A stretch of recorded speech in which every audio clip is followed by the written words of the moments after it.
Les amis, bonjour. Alors, pas de présentation de statut aujourd'hui. Vidéo un petit peu récapitulative du coup sur cette année, la 2024 de collection, puisqu'il y a beaucoup plus de choses qui ont encore bougé cette année que les années précédentes.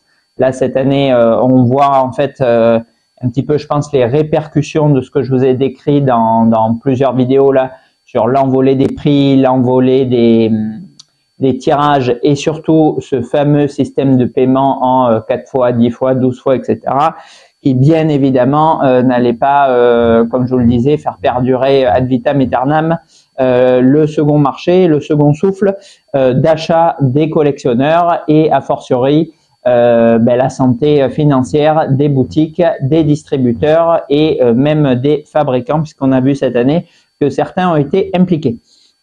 Alors, je me suis déjà fait un petit papier du coup pour vous résumer en fait ce qui s'est passé cette année grosso modo, et après je vous livrerai mon point de vue puisque j'ai quand même pas mal de questions et comme vous le savez c'est un petit peu dur bon même si c'est voilà c'est des questions en dizaines quoi les messages que je reçois et c'est pas des centaines ou des milliers comme certainement d'autres reçoivent, mais c'est malgré tout assez compliqué pour moi de trouver du temps pour répondre de manière précise à chacun. Alors oui, je peux répondre non, vas-y précommande, je pense que ça va le faire, ou ne précommande pas, ça je pense que ça craint.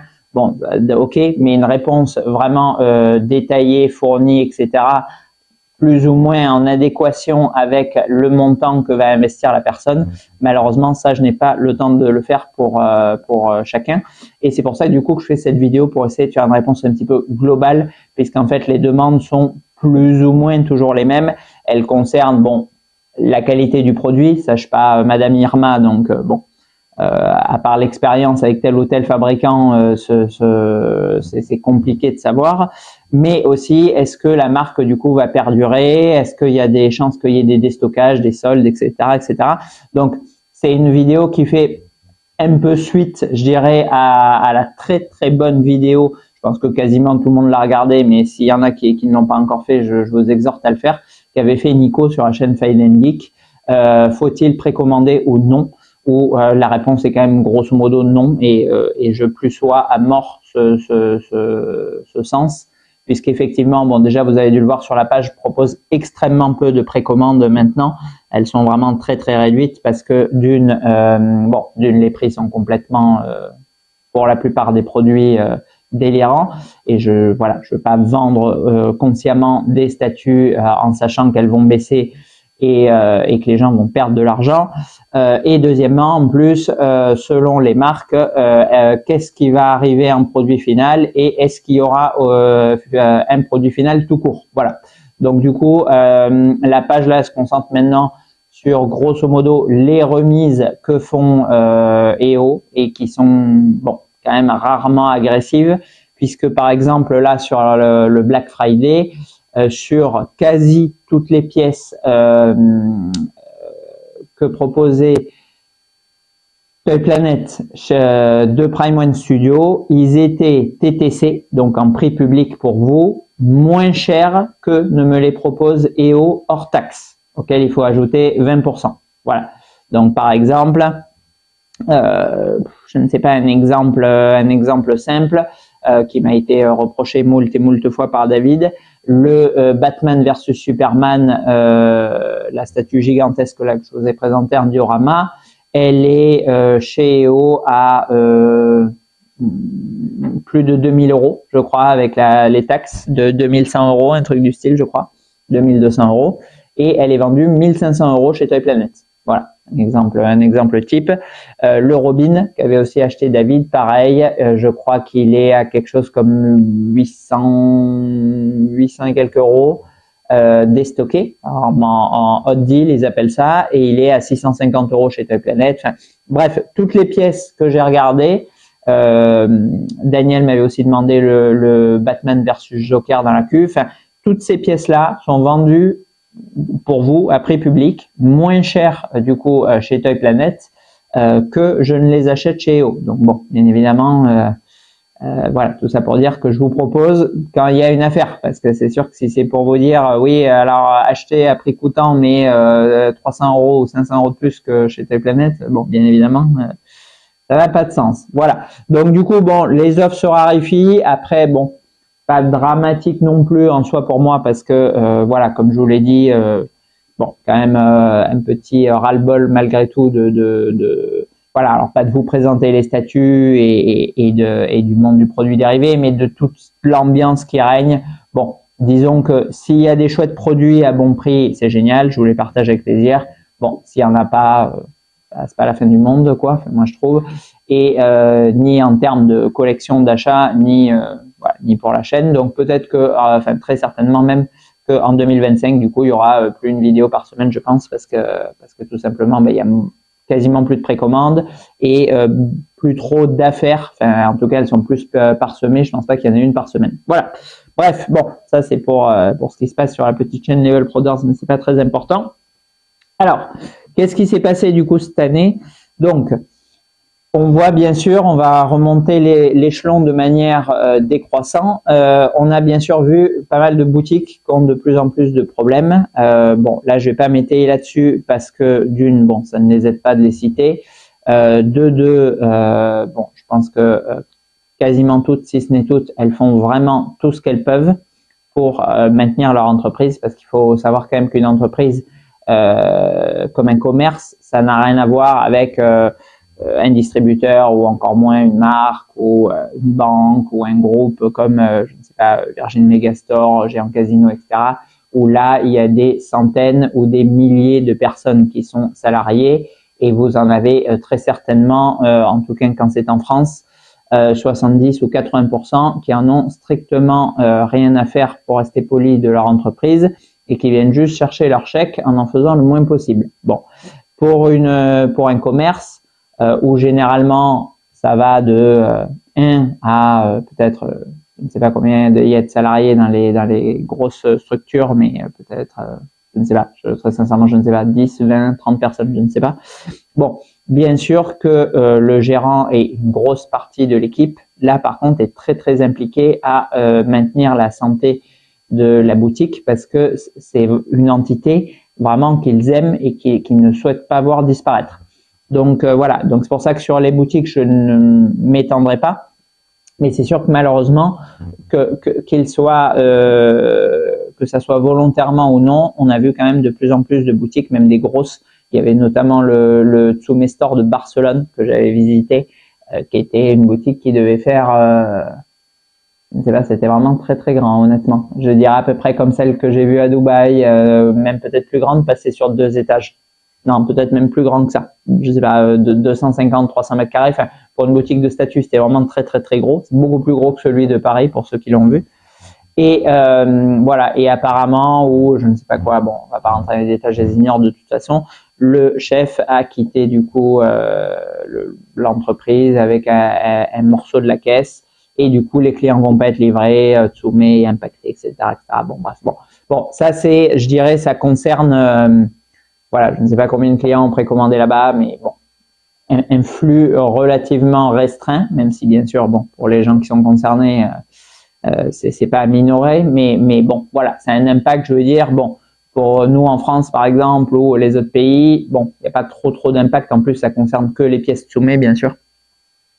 Et ils avaient peut-être un ou deux autres fabricants manga, mais je crois pas, même pas, parce qu'il y avait une autre boutique de statut pas loin, donc je pense qu'ils faisaient vraiment que du Tsume, eux. Voilà, bon, donc ça c'est le premier échelon, c'est le dernier échelon en fait du maillon, les revendeurs, et eux, bien sûr, bon, c'est très très compliqué pour eux, parce qu'en fait, pour une entreprise, ça marche systématiquement pareil. Une entreprise, elle va fonctionner, alors, avec ce qu'on appelle un fonds de roulement, mais bon, là en 2024, vous pouvez oublier les fonds de roulement, il y en a, je pense, plus nulle part, ou à part sur les entreprises vraiment extrêmement bankable et qui eux fonctionnent comme, je ne sais pas, la Société Générale, Total, Amazon. Oui, eux ils ont des fonds de roulement bien sûr, mais voilà, les petits commerçants, fonds de roulement, c'était en 1980 quoi. C'est en 2024, il y a 0 fonds de roulement. Ça s'appelle plus un découvert ou éventuellement les crédits qu'ils accordent sur le stock là, ça porte un nom aussi là qui ne me revient pas.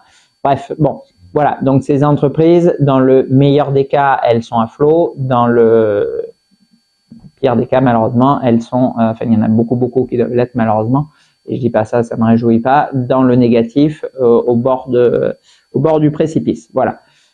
Donc elles sont les plus impactées parce qu'elles ont du coup cette marge financière négative du coup la plus réduite parce que bien sûr les emprunts, les délais, etc., ça fonctionne toujours strictement de manière identique, ce qui est d'ailleurs complètement idiot. Ça, moi j'entreprends plus trop dans ce sens, mais lorsque je l'ai eu fait pendant du coup 15 ans.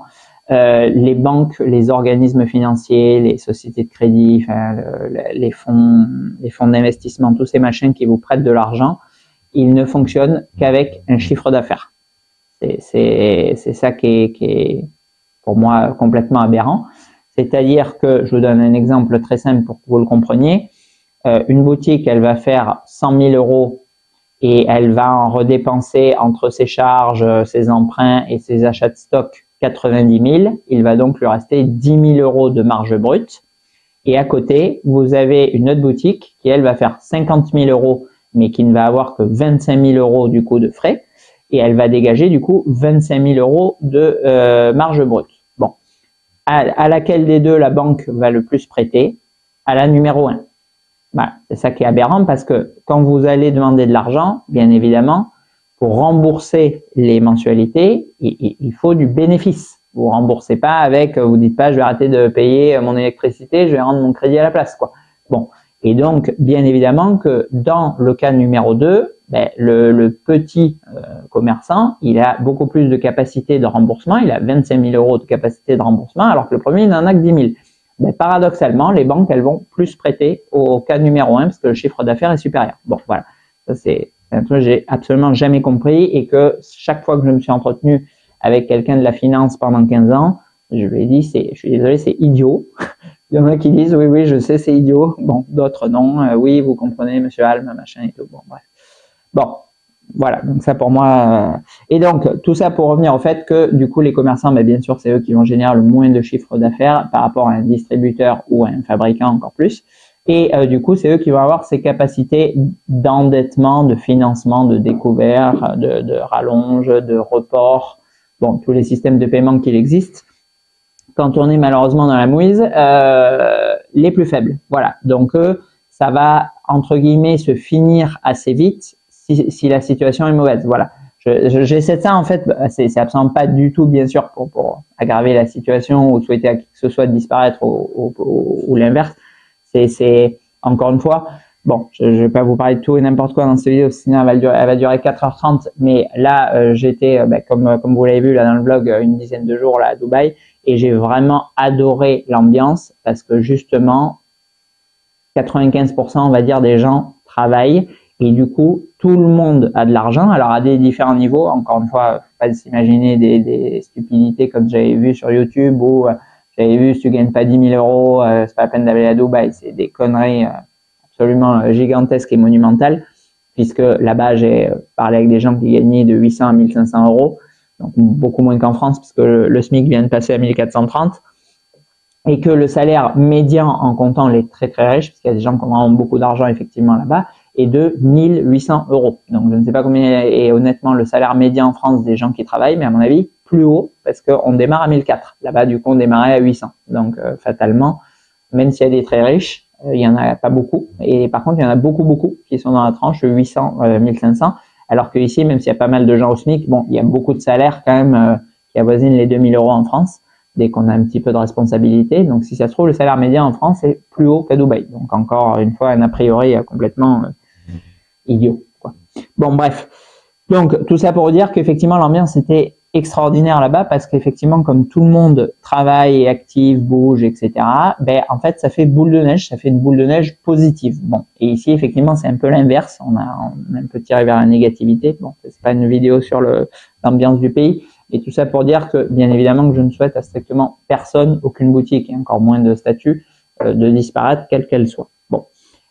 fatalement, ça va quand même, malgré tout, je pense, être le cas en 2025. Je pense qu'on va avoir de nouveaux acteurs, malheureusement, du monde de la statue disparaître parce que effectivement, la marge de manœuvre semble vraiment se réduire de plus en plus. Bon. Alors, au-delà de ça, au-delà des commerçants, puisque c'est au final pas spécialement ceux qui sont acteurs du marché, on va avoir les distributeurs. Alors, les distributeurs, j'avais eu plein de fois, petite gorgée de mon double d'arcane.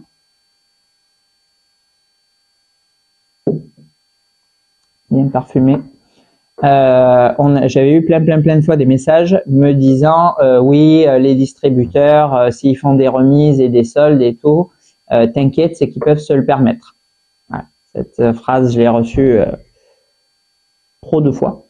Et on a vu du coup cette année, puisqu'on a vu la disparition de PBM Express avec lequel je travaillais depuis vraiment un bon bout de temps et que personnellement j'affectionnais, qui aurait disparu en juin. Voilà, j'ai du coup été catapulté chez EO, qui sont d'ailleurs beaucoup plus chers et bien moins, comment je vais dire ça, connaisseurs, passionnés, je ne sais pas trop quel terme utiliser pour pas les critiquer, que ne l'était PBM. Et bon, sincèrement, c'est aussi voilà un des points qui me motive pas spécialement à continuer à garder une activité intensive comme je l'ai eu, et encore bon, à prendre intensive avec des pincettes parce qu'en effet, il y en a qui font 10 fois ce que je fais. En statut, je parle, parce que 10 fois ce que je fais de manière générale, ce serait compliqué. Voilà, donc PBM, malheureusement, ils ont disparu en juin. Ils ont été entre la disparition et l'absorption par EO, on va dire qu'ils s'en sont pas trop mal tirés pour la solution où ils étaient, à cause bien évidemment de ces fameuses annulations. Bon, je vous en ai parlé vraiment très longuement dans d'autres vidéos, donc je ne vais pas encore une fois revenir dessus pendant un quart d'heure, ça sert à rien. Mais voilà, quand je recevais des listes d'annulation de produits en stock de plusieurs centaines de milliers d'euros de Prime One, je me souviens d'une liste, je crois qu'elle était grosso modo il y a un an, je crois que c'était en fin d'année dernière. C'était une liste, je crois, il y avait, je vous l'avais dit, il me semble à l'époque, je sais plus, entre 3 et 400 000 euros de produits Prime One annulés par les marchands, ou marchand qui a fermé son compte, marchand qui a coulé, je ne sais pas quoi. Donc encore une fois, bon, c'est pas les bisounours, c'est pas parce qu'on s'appelle PBM Express ou qu'on est loin ou que je ne sais quoi que oui, c'est open bar, vas-y, t'inquiète, il y a Elon Musk qui me finance, machin. Non, pas du tout. Bien sûr, c'est exactement les mêmes règles que pour un commerce. Juste, elles sont démultipliées parce que le chiffre d'affaires est beaucoup plus important. Donc, il y a des marges et des délais qui sont accordés de manière plus intense et long. Mais c'est exactement les mêmes règles. Donc, quand on arrive au bout du truc, et surtout quand les financiers, et bon, ils ont raison, c'est leur métier, et voilà, le but c'est pas qu'ils boivent le bouillon eux aussi. Quand ils voient que la situation s'aggrave mois après mois ou année après année, bien sûr, ils ferment les robinets avant que leurs fonds qu'ils ont prêtés soient engloutis avec l'entreprise. Voilà. Donc du coup, bye bye PBM Express. Bon, maintenant on a plus ou moins du coup que EO et Cosmic Group, bon, que personnellement j'ai pas contacté parce qu'à l'époque c'était pas Jojo. En fait, là, en résumé, moi, j'ai pas spécialement choisi parce que vraiment, comme je vous le dis, j'aimais bien PBM Express. À l'époque, quand je les avais contactés, j'avais ni de feeling avec Cosmic ni avec EO. Bon, là, il s'est avéré qu'EO a racheté les restes de PBM. Du coup, j'ai été automatiquement catapulté chez PBM. Les précommandes que j'avais pris via PBM, je suis obligé de contacter EO pour les assurer. Donc, bon, voilà, a fortiori, en fait, je finis chez eux, mais c'est pas spécialement un choix. Et j'avoue que, bon, même si les deux personnes que j'ai en contact ont l'air assez sympathiques et de bonne volonté, il y en a même une qui m'a appelé au téléphone pour me dire « Oui, bonjour, je suis Bidule, j'espère qu'on va bien travailler ensemble, machin. » Bon, ça, c'est cool. Bon, en termes de connaissance du catalogue, de pertinence et d'efficacité des efforts accomplis, je dois avouer que c'est pas formidable, on va dire. Mais bon, bref, on fait avec. Voilà. Et autre distributeur où là, je n'en revenais pas parce que par contre, j'avais absolument rien du tout pressenti d'eux, si ce n'est pour le coup l'inverse, une ascension avec l'acquisition dans leur portefeuille client de Micromania, de Auchan, de Carrefour, de la Fnac, des groupes de clients où c'est du pain béni, puisque bon, je ne sais pas si certains ont percuté ou pas, mais ces enseignes, elles achètent absolument tout et n'importe quoi. Les gens, malheureusement, encore une fois, c'est pas une critique, mais les gens qui sont au pôle achat, enfin, très spécifiquement Micromania, c'est encore pire que les autres, mais bon, c'est pas fabuleux non plus les autres enseignes. Le moins pire, c'est la Fnac. Vraiment, elles achètent à leurs fournisseurs absolument tout et n'importe quoi.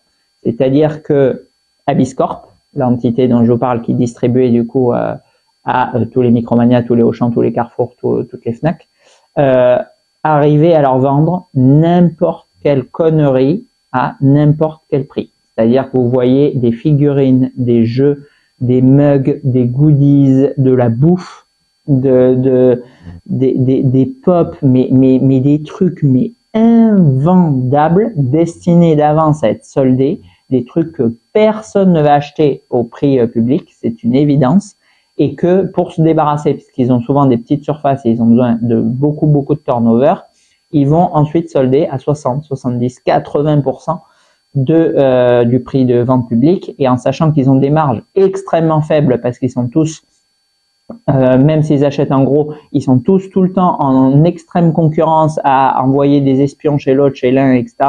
pour être toujours moins cher, faire toujours plus d'offres agressives, de promos, etc. Ils perdent énormément d'argent. Donc Micromania, je les suis de manière financière depuis 8 ans, on va dire 7-8 ans. Régulièrement leur bilan, leurs actifs, leurs fonds propres, les bénéfices, les pertes qu'ils engrangent de plus en plus importantes. Ils avaient un peu réussi à calmer le jeu en se séparant, puisque c'est le groupe GameStop qui les possède, d'une branche de téléphonie. Bon, là, ils sont en train de recreuser leur trou. Ils vont, à mon sens, ça me paraît inéluctable, disparaître eux aussi. Alors, j'ai absolument zéro idée de leur délai et de leur capacité de fonds négatifs que les organismes leur octroient, mais en tout cas, ils ne font que couler très vite et de plus en plus profondément. Voilà, donc à mon avis, je pense que ça va s'arrêter aussi relativement rapidement. Alors, ça paraît complètement délirant, là je vous dis ça dans une vidéo, il y en a, ils doivent se dire, attends, Level Brothers, le truc, il y a 1000 abonnés, le mec il dit que Micromania il va couler, qu'est-ce qu'il en sait, machin et tout. Bon, voilà, bien sûr que, encore une fois, je suis pas une boule de cristal, mais mon avis, c'est que même si ça paraît délirant, je pense que Micromania va disparaître dans un futur relativement proche, parce que en regardant tous leurs chiffres, je ne vois pas comment c'est possible que ne serait-ce que la situation se stabilise, c'est-à-dire qu'ils arrêtent de couler plus profondément. Bon, je parle même pas de remonter la pente. Voilà, il faut savoir que Micromania, je les ai contactés, et la directrice des achats et ceux qui sont en haut pour gratuitement quoi, pour leur dire que vraiment il y avait des telles je sais même pas comment appeler ça, des telles aberrations dans leur système d'achat que vraiment c'était enfin, je veux dire, un enfant de 10 ans qui connaît un petit peu le rendement économique, les marges et les produits en question serait capable de voir ça quoi. C'est aberrant. Enfin, je veux dire, voilà, quand je regarde un peu moi leurs chiffres et j'ai un peu régulièrement les produits en boutique, ça me saute aux yeux vraiment. C'est pas voilà, je passe 5 jours d'affilée à faire une analyse quoi. C'est tellement dingue que je comprends même pas que ça puisse se passer, et je comprends pas que personne le voit. Ils leur disent arrêtez de faire ça là, ça va pas du tout quoi. Bon bref, zéro réponse bien sûr, ils en ont strictement rien à faire de moi et c'est logique, je ne suis absolument personne. Bon bref, voilà. Donc tout ça pour revenir à Abyss, puisque la vidéo s'éternise déjà. Abyss, ils fournissaient du coup toutes ces entités. Alors Abyss, c'était extrêmement simple pour eux parce que contrairement à PBM Express, les pauvres, où ils prenaient les précommandes de plein de petits marchands qui, par manque de trésorerie, annulation des clients, enfin tout ce que je vous ai déjà expliqué, laisser leurs produits. Bon, c'est absolument pas du tout le cas, bien sûr, avec Micromania, la Fnac, Auchan ou Carrefour, parce que eux, ils commandent, je ne sais pas, j'ai n'importe quoi, 1000 pop Krillin. Voilà, je vous prends un exemple, enfin, c'est plutôt 10 000 pop Krillin. Bon, ben les mecs, ils vont payer rubis sur ongle les 10 000 pop Krillin, enfin, où ils demandent un report d'un mois, là, comme ça se fait généralement, mais bon, en tout cas, ils paient, voilà. Donc, des annulations, eux, ils en ont très peu. Donc, pour suivre, par exemple, les cartes Yu-Gi-Oh, puisqu'ils étaient revendeurs officiels du marché francophone, Abiscorp des cartes Yu-Gi-Oh, les cartes Yu-Gi-Oh, ils étaient systématiquement sold out sur quasi toutes les extensions de cartes Yu-Gi-Oh. Il faut savoir que les cartes Yu-Gi-Oh, il y en a, comme je viens de vous le citer, dans toutes les immenses enseignes que je viens d'énumérer, plus tous les petits revendeurs, plus des micro-distributeurs. Un micro-distributeur, c'est quoi? C'est Pierre-Paul Jacques, comme moi. Au lieu d'être revendeur, vous dites vous êtes distributeur. Bon, sauf que, bien évidemment, vous n'avez ni l'impression, ni l'impression des cartes, ni la possibilité de rentrer en contact avec Konami. Donc, du coup, vous commandez chez un distributeur plus gros que vous prenez une micro-marge, et en fait, quand le distributeur principal, donc pour les cartes Yu-Gi-Oh, en l'occurrence Abiscorp, n'en a plus, vous proposez vos produits un petit peu plus chers avec une très faible marge, parce que comme vous en vendez beaucoup, à la fin, ça vous ramène quand même un peu d'argent. Voilà, ça c'est un micro-distributeur. C'est le cas, par exemple, pour les cartes Yu-Gi-Oh, bon, vous ne les connaîtrez pas, mais de Disca, de Destrib, voilà, de Génération Manga, voilà, c'est des micro-distributeurs. Ça marche aussi avec les figurines, d'ailleurs, il y en a aussi avec les figurines, qui vont s'intercaler, en fait, entre le distributeur principal, le gros, et le client final, c'est-à-dire la petite boutique. Eux, ils vont se mettre entre les deux. Alors, bien sûr, ils vendent pas à Auchan et à Micromania, eux, malheureusement pour eux, mais ils vont vendre à tous ces petits distributeurs et ils vont avoir du coup du stock un petit peu plus longtemps, mais un petit peu plus cher. Voilà. Bon. Donc, pour revenir à Abyss, eux, du coup, ils commandent, ils impriment et ils vendent. Bon. Et ils sont tout le temps sold out. Alors, pas sur tout et n'importe quoi. Ils ont des fois des petites figurines, des pops, des machins en stock, mais ils font pas de grosses pièces et ils n'ont aucune grosse quantité, grosse immobilisation financière. Donc, bon, eux, c'est l'inverse. Je n'arrive pas à m'expliquer comment ils ont pu couler parce que contrairement à Micromania qui fait un déficit supplémentaire chaque année, eux, ils avaient une très forte ascension et en plus avec une capacité salariale qui était pas délirante. C'est-à-dire, je crois qu'ils étaient une centaine à travailler. Honnêtement, pour l'énorme débit qu'ils avaient, je trouve que c'était relativement bien géré. Bon, apparemment, il y avait une pression qui était assez forte. Il y avait des commerciaux régulièrement qui démissionnaient parce qu'ils avaient trop de pression. Je sais pas quoi. Bon, enfin, bon, on s'en fout, ça n'a rien à voir avec le thème de la vidéo, les statuts. Voilà, bon, bref. Et eux, ils ont disparu là depuis le 7 octobre. Ils sont en liquidation, en démantèlement. Bon, alors eux, j'ai juste halluciné parce que il n'y avait pas de mauvaise gestion. C'est-à-dire, contrairement, voilà, à Micromania, à Auchan, etc. Alors bon, Auchan, c'est super compliqué parce que bien sûr, je serais incapable de critiquer un Auchan parce qu'il y a tellement de ramifications, c'est tellement tentaculaire que bien sûr que je vais pas vous dire oui, alors attends, le Auchan il est nul, t'inquiète, je vais venir en 2 jours, je vais arranger le truc. Non, bien sûr que non, parce qu'il y a énormément de produits différents et de paramètres que j'ignore totalement. En revanche, c'est pas le cas de Micromania, chez qui j'ai travaillé et où bon, sans me la raconter, je pense maîtriser une très grosse partie de la structure, que ce soit les produits ou les montages financiers qu'ils utilisent. Bon, bref. Voilà, donc Abyss, ils ont disparu aussi. Bon, donc ça, c'est quand même extrêmement inquiétant. Alors, pareil, bon, est-ce que de manière plus complexe, il s'est passé la même chose que dans le Soumestor de Barcelone? Est-ce que un des dirigeants s'est barré avec un bout de la caisse, etc. Bon, on n'en saura jamais rien parce que ça ne sera pas public. Mais en tout cas, ils sont plus là, c'est un fait. Bon. Donc, tout ça nous amène à quoi? Aux fabricants, puisque c'est bon, une vidéo encore une fois sur les statuts et pas sur le marché du goodies en France en 2024. On a vu aussi bien sûr des marques disparaître. Je pense notamment à des marques françaises, puisque c'est les premières dont on est en ligne de mire et qu'on connaît, dont on connaît l'existence.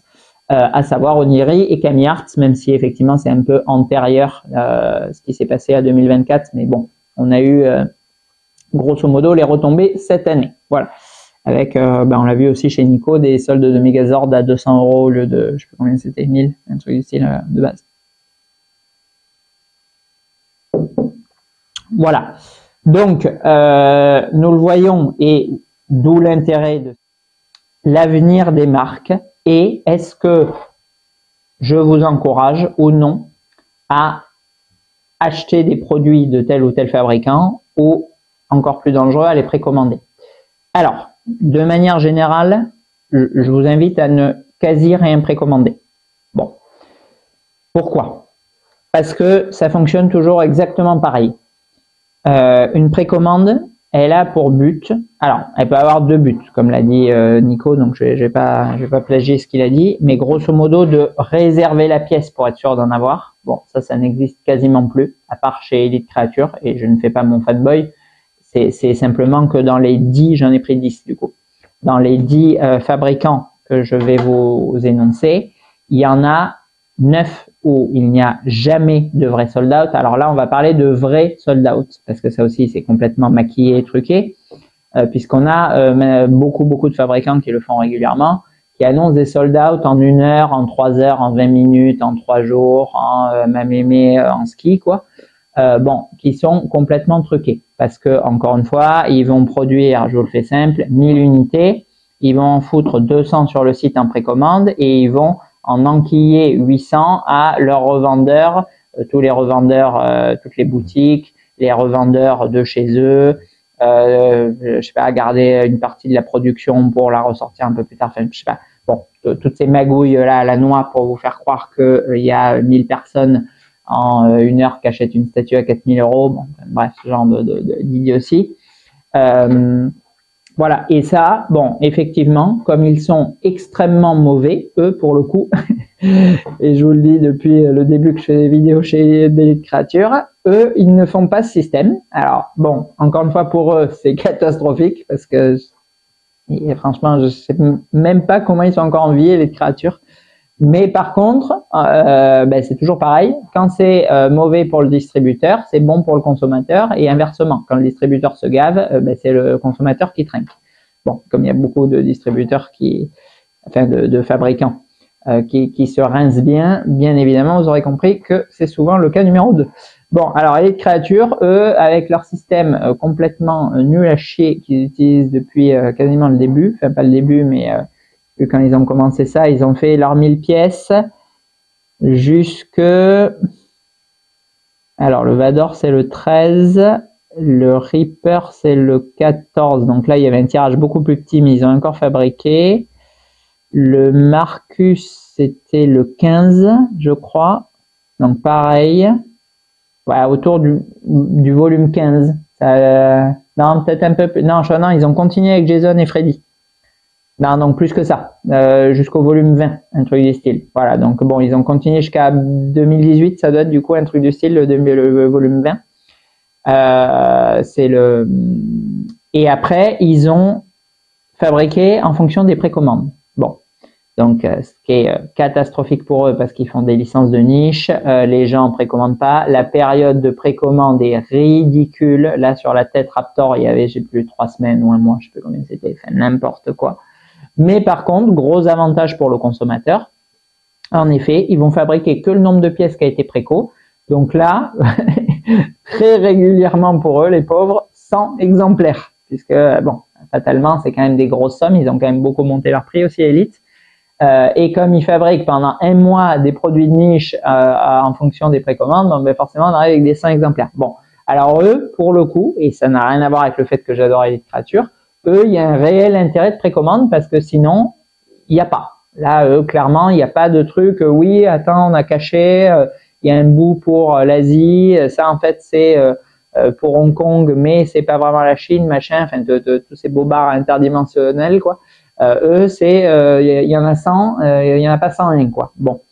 Donc, bon, pour le coup, il y a quand même un réel intérêt de précommande. D'ailleurs, je continue de proposer, là, pour le coup, activement et par passion et parce que je trouve que le client est vraiment pas lésé là. Les produits Elite Creature, parce que c'est sûr et certain que eux, si vous n'avez pas précommandé, alors il y a toujours un Gus qui peut revendre en occasion, mais bon, c'est quand même relativement restreint vu le nombre en circulation. En France, bon, je pense vendre une bonne partie pour le coup des produits Elite Creature qui sont achetés et ça se compte en unités, quoi. Voilà, même pas en dizaines, quoi. Et encore quand c'est des hits, quoi. Donc c'est sûr que si vous loupez, pas fastoche de trouver. Par exemple, je pense à Axel qui m'a demandé un E.T. life size après coup, j'en ai trouvé 0, quoi, parce qu'il y en a pas, quoi. Bon, Et pourtant, il avait un peu mieux marché que les autres produits. Voilà. Et deuxième intérêt de la précommande, c'est au-delà de sécuriser la pièce, c'est en fait si vous la loupez à la sortie, c'est-à-dire si vous pouvez pas l'acheter chez un revendeur parce que le distributeur en a plus, tout simplement, est-ce que vous allez trouver un perlimpinpin sur le bon coin pour pouvoir l'acheter? Bon, là aussi, encore une fois, ça marche avec le tirage. De toute façon, tout marche avec le tirage, c'est pour ça que je bassine avec les tirages.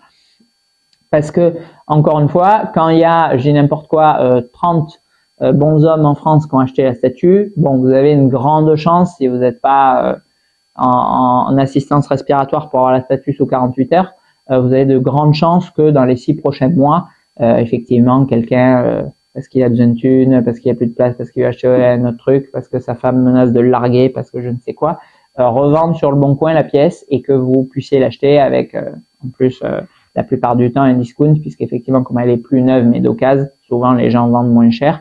Et il y en a qui n'hésitent pas à vendre à moins 75% leur statut extrêmement réussi, très régulièrement, comme j'en ai parlé avec David encore hier. Bon, voilà.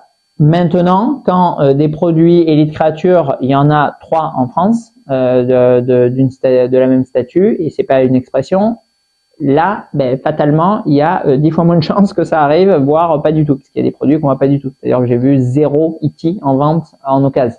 Voilà, alors j'ai pas cherché spécialement, parce que je n'ai pas mis cette pièce dans ma collection et j'ai pas regardé activement en Europe. Bon, ça doit se trouver, mais voilà, je pense notamment à mon ami Lars, qui a le budget, qui a le budget que moi je proposais comme prix, et qui veut pas payer plus cher. Bon, ben, il m'a demandé, lui, pareil, je crois, plus ou moins en même temps qu'Axel, un peu après que j'ai reçu les E.T. Je lui ai parlé il n'y a pas longtemps, il a toujours pas trouvé. Voilà. Et ça fait, du coup, je sais plus quand il est sorti le E.T., 5 mois. Ça doit faire un truc du style qu'il cherche. Voilà. Donc ça, c'est, encore une fois, on a la vraie notion de collector, d'objet de collection. Et bien évidemment, comme ça devrait être pour toutes ces marques, puisqu'on est sur des produits qui démarrent à 1000 balles et qui finissent à 5000.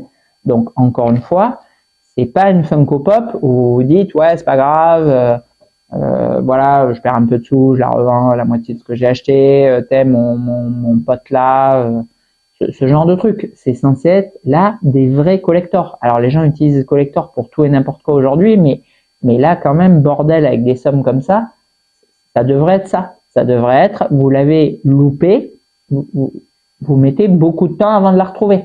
Et pas, ouais, c'est un méga collector et tout, ça vaut 3000. Ah, il y en a 10 en vente sur le bon coin qui se vendent pas, quoi. C'est pas du collector, ça. C'est collector de quoi? Collector, ça veut bien dire ce que ça veut dire. Ça veut dire que c'est un objet rare que quelques collectionneurs ont la chance d'avoir. C'est ça, un collector.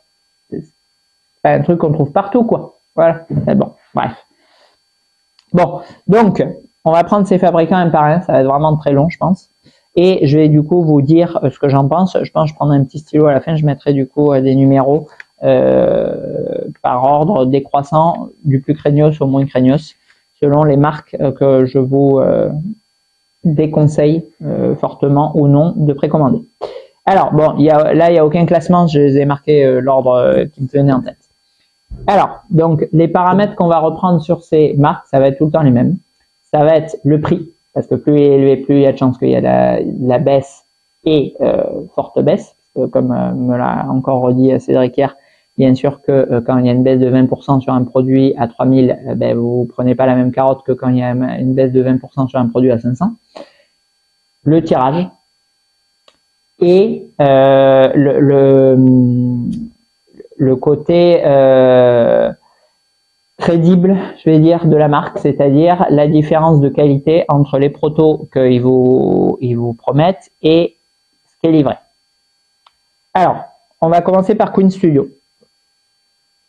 Alors, Queen Studio, c'est une marque que j'ai, fut un temps, beaucoup aimé parce que les produits étaient un peu révolutionnaires et un peu comme énormément de gens, je pense, j'ai été effectivement un peu ébloui comme ça par ce côté extrêmement réaliste. Je me souviens du Loki, du buste Loki que j'avais ou du buste Hulk qui était vraiment extrêmement ressemblant, alors parfaitement ressemblant au prototype déjà, et extrêmement ressemblant à l'acteur dont ils étaient issus ou au personnage, à la créature en l'occurrence. malgré des prix qui étaient quand même, bon, il faut le dire, vraiment très élevés. Je crois que le buste Loki, c'était 3000 €, si je dis pas de bêtises. Et le buste Hulk, oh, c'est encore plus cher que ça. 3002, 3005, je sais plus combien il coûtait. Voilà. Mais on avait des très très faibles limitations, puisqu'on avait 99 exemplaires pour le Terminator et le T1000, 200 exemplaires pour le Loki, et je crois 350 ou 400 de mémoire pour le Hulk, c'est un peu plus, mais c'est une pièce qu'aujourd'hui, bon, vous la retrouvez, comparé aux deux autres, où là, pour le coup, ce sont des vrais collectors. C'est-à-dire que, ah, voilà, ben, on va étayer l'exemple, là, j'ai le parfait exemple qui me vient en tête pour les limitations. Vous prenez les bustes Queen Studio. Ils coûtent tous, du coup, enfin, ceux qui sont en silicone, j'entends, entre 3 et 5000 €. Bon. Vous avez les premiers bustes, T1000 Terminator, qui sont tirés à 99 exemplaires. C'est des statues qui étaient vendues 2500 €, 2700 €, je crois, un truc comme ça avec la livraison, et qui étaient tirés à 100 exemplaires. Combien ça vaut un Terminator, un T1000 aujourd'hui? Et est-ce que vous en trouvez facilement? La réponse est non. Et la réponse du montant, il y a des fois des bonnes affaires ou des gens qui veulent pas se sucrer sur le dos des autres collectionneurs. La réponse des prix classiques, c'est 4000 € pour le T1000, 5000 € pour le T800. Bon, pourquoi? Parce que vous avez 99 exemplaires. Vous avez un produit qui est sublime, un produit, pour le coup, même si c'est une grosse somme qui méritait, c'est 2700 €, et une licence extrêmement bankable comme Terminator. Terminator, Alien, Predator, c'est des objets qui se vendent extrêmement bien sur le second marché. Et vous avez 99 personnes dans le monde qui ont cet objet.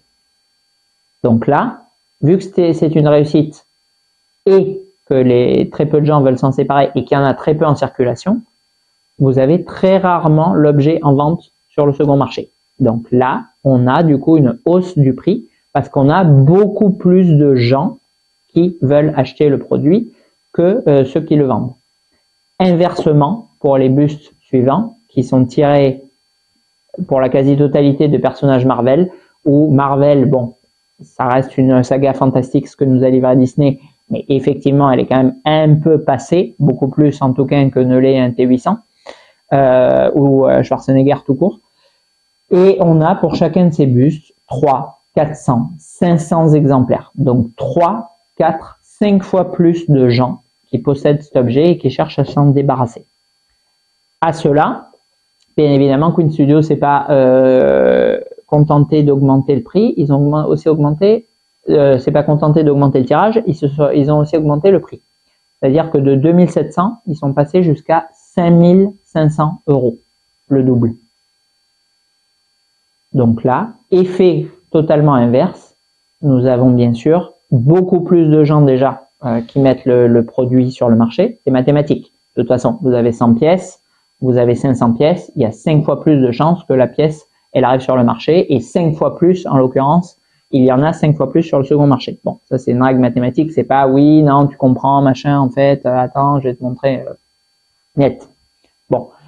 Et le prix c'est pareil. Vous partez effectivement de 2700 €, même si c'est une énorme somme. Vous êtes sur un très gros collector. Ben vous allez avoir, malgré tout, des gens qui sont prêts à mettre encore un peu plus d'argent. À l'inverse, vous partez d'une somme délirante et non méritée. Je pense notamment, je sais pas, au buste de Thor ou de Spider-Man, catastrophique en termes de pertes financières. C'est l'inverse. Vous allez baisser, baisser, baisser. Et en fait, ce mécanisme, il est horrible et il est sur beaucoup de places de marché d'occasion comme Rakuten, Amazon, Card Market, etc. Vous avez un vendeur à un prix X, vous voulez vendre votre truc, vous vous dites waouh, je suis le plus malin du monde, je vais mettre mon objet Y un peu en dessous de X. Sauf que bien sûr, X, il veut vendre aussi. Du coup, il va dire ah, il y a Y qui s'est mis moins cher, je baisse à mon tour, et etc., etc. Et c'est la dégringolade des prix jusqu'à trouver, je crois que j'avais vu des bustes Tom Holland à 2000 €, il me semble. Je crois que mon ami Johan, là, il le vendait 2000 €, si je me souviens bien. Voilà. Et vous allez perdre du coup des milliers d'euros sur l'objet collector que vous avez acheté. Voilà. Donc bon, Donc ça, c'est déjà un très très mauvais facteur chez Queen Studio, c'est qu'ils sont beaucoup trop chers. Et en plus, les limitations sont trop élevées. Voilà, elles sont pas délirantes, ils font pas 1000 exemplaires, heureusement, mais elles sont trop élevées pour les personnages qu'ils proposent. Et en sachant qu'en plus, ils nous bassinent avec du Marvel. Alors, je suis pas anti-Marvel, mais voilà, on va de toute façon, on l'avait vu sur leur plan produit. Alors, on vous fait l'Iron Man 42 en 1 quart, en 1 quart, en 1 tiers, en 1 demi, en 1 en 1 buste. Enfin, voilà quoi. Et encore une fois, ça marche comment? Puisqu'on est sur des produits à des milliers et des milliers d'euros.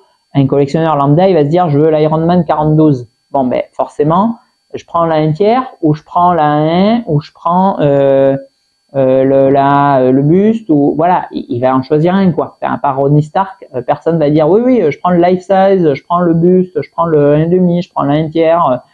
Non, j'ai 400 mètres carrés pour exposer mes statues. Enfin, pas du tout. J'ai les moyens que j'ai, et c'est déjà bien, et la place que j'ai. Voilà. Donc fatalement, plus il multiplie en plus les échelles sur le même personnage, plus il s'auto-sabote. Enfin, il s'auto-sabote. Ils ont l'air de vendre quoi, mais bon.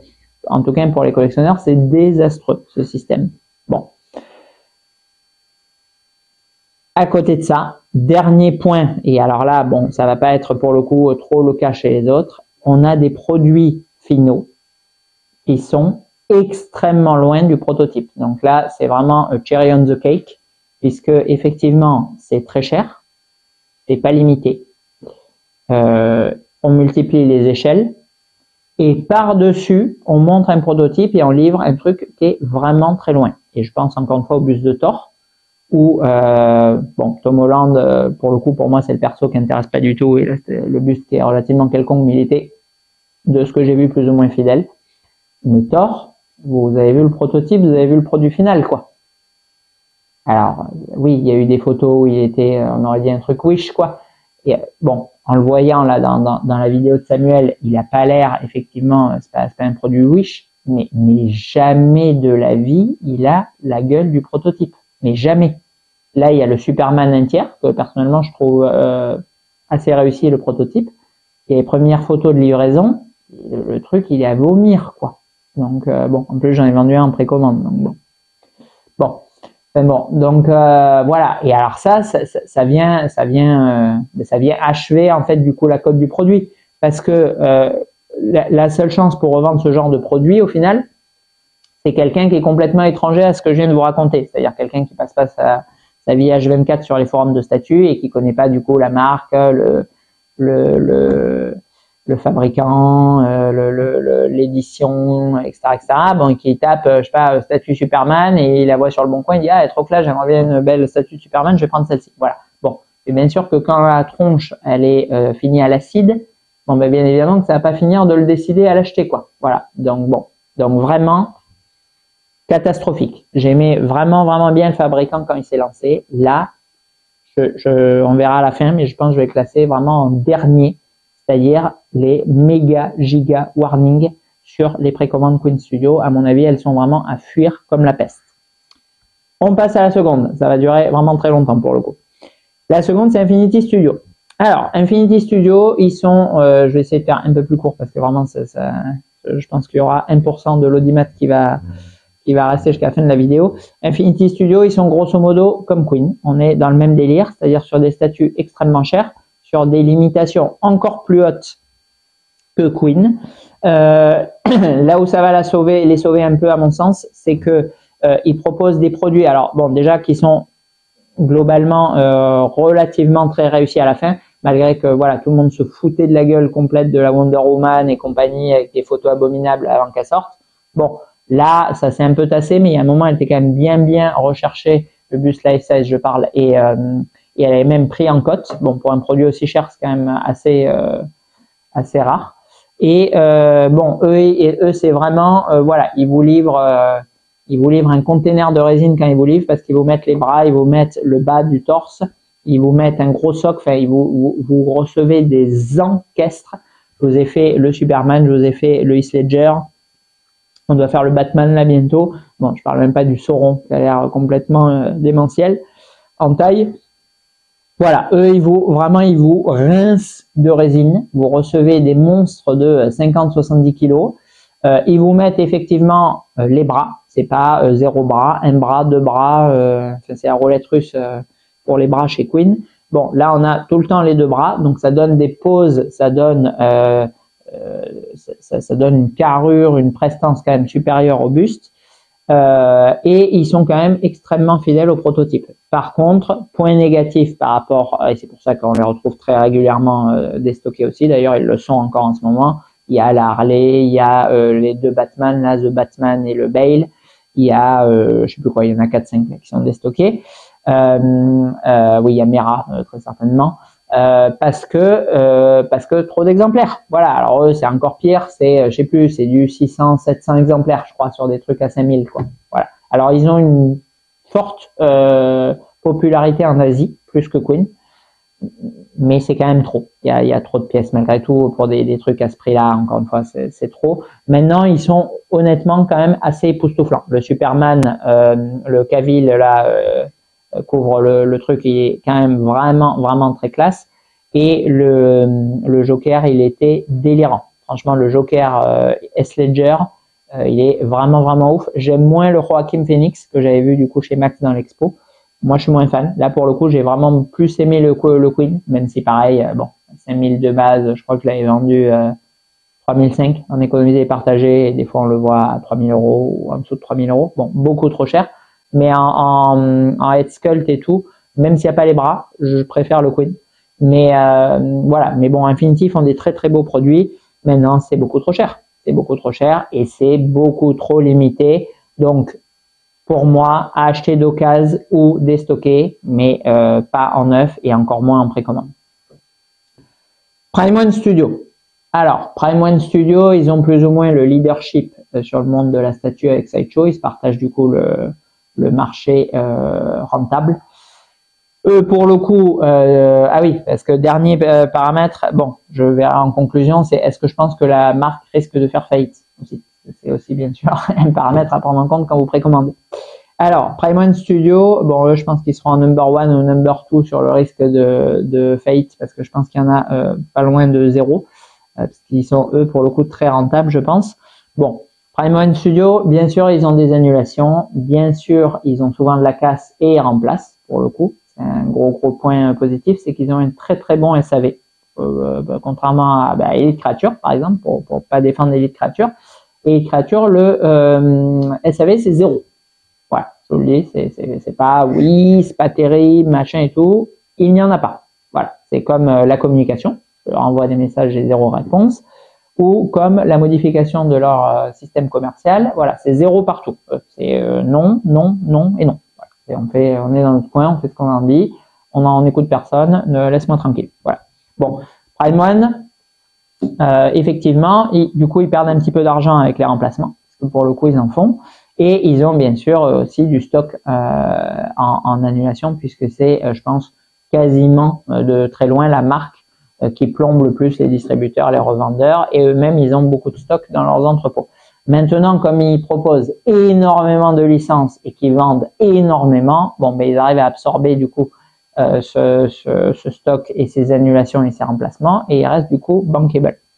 Alors, en termes de réalisme et fidélité, par rapport au prototype, c'est un peu la roulette russe. C'est-à-dire qu'on a des choses qui sont identiques au proto.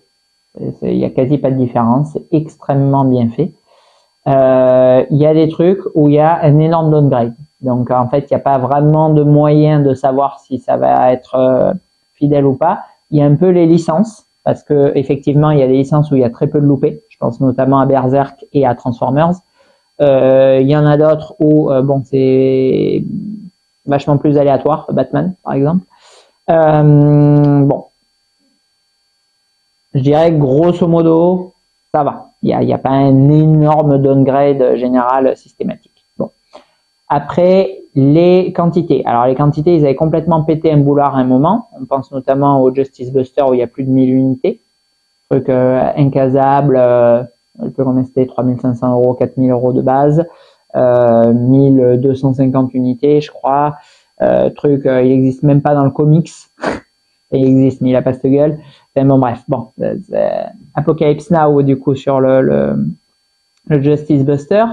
À l'inverse, on a, comme ils ont revu, bien sûr, ils se sont pris quand même une méchante gifle là depuis 2022.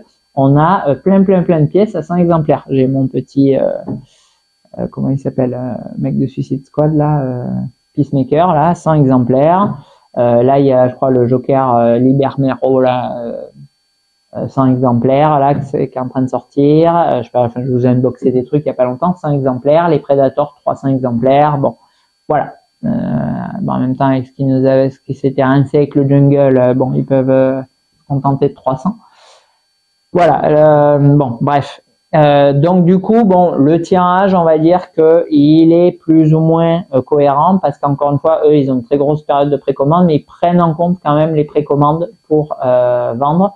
Ils n'ont pas le même système de faux sold out comme peut avoir Queen Infinity ou JND. Donc du coup, on a, je trouve, là, ça est parti en live là de 2019 à 2022, mais je trouve que là, on revient sur des tirages plus cohérents. Et du coup, je pense que les pièces, bon, bien sûr, ne les précommandez pas non plus, mais bon, il y a peu de chances qu'elles arrivent sur, enfin peu de chances. Elles vont pas, disons, pulluler sur le marché d'occasion. Vous n'allez pas avoir 10 vendeurs qui vont vendre la même pièce. Bon, il y en a une qui sort par-ci par-là, mais voilà. Pour moi, le bon moment pour acheter les Prime One, c'est en déstockage. C'est-à-dire qu'en précommande, bon, c'est hors de prix. Alors en plus, bon, je parle même pas de ceux qui précommandent en direct, puisqu'en plus là, il y a la double pilule avec les frais de port où ils se rincent un truc de ouf, Prime One sur les frais de port, complètement même. Donc bon, on va dire en local, là, restez en local, commandez dans vos boutiques habituelles, là, ne précommandez pas du Prime One directement chez eux. Et souvent, plein de pièces sont déstockées. Là, j'ai vu du coup la vague encore hier. Il y a voilà le Joker là 100 pièces, il est déstocké. Le Devastator que j'adore de Batman Metal, il est déstocké. Le Batman Beyond qui a l'air méga classe de l'anime, il est déstocké. Enfin bon, bref, donc, voilà toutes ces pièces, Green Lantern, voilà. Dès que c'est pas voilà Terminator ou Predator, bon là il n'y a pas de déstockage.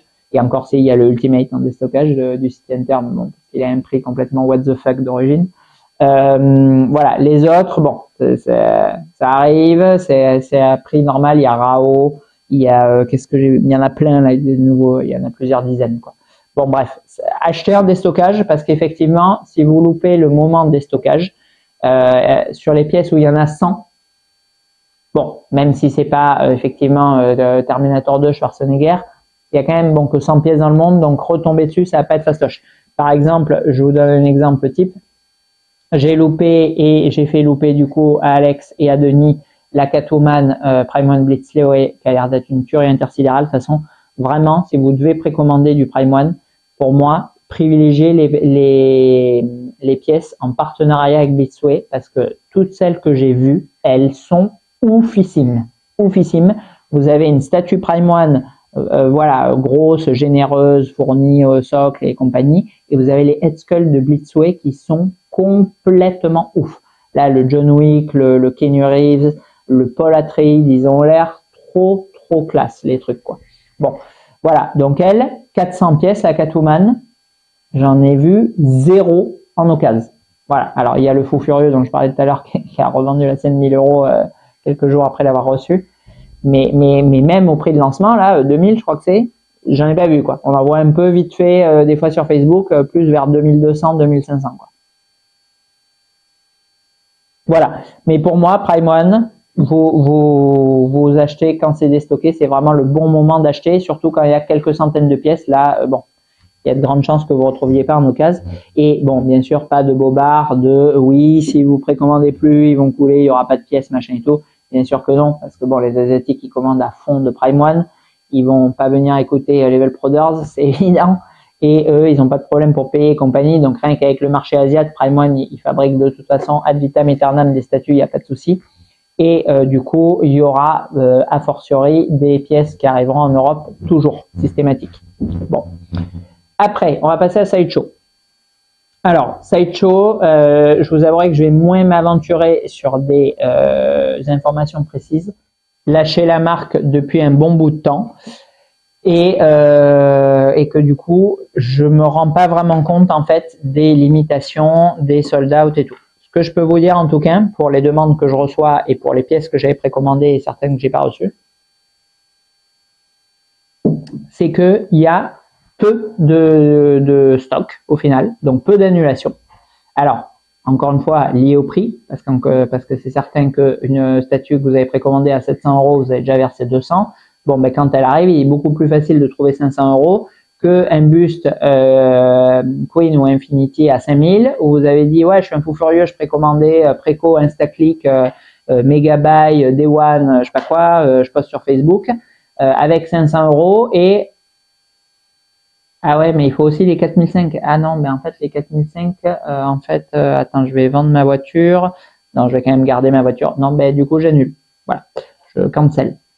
Je poste sur Facebook, je cancel. Ouais, la pièce est loupée, c'est pas trop ce que j'imaginais, je cancel. Voilà, bon, bref.